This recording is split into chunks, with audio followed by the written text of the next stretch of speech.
Okay, here we go with no serpentine belt. Here's the alternator, spins nice and smooth. Here's what we think is the water pump.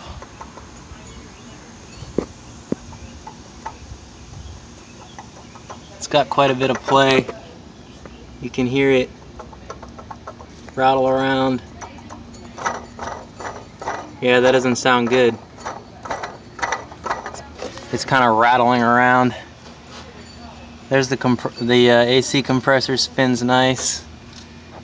And then way under there we've got the something else, I don't know, but it spins okay. Somewhere down in there. And then the serpentine tensioner is actually a little rattly too, but I guess that doesn't matter.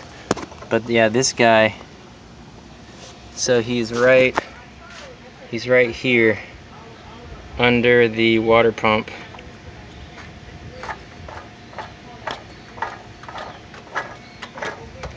He's pretty rattly.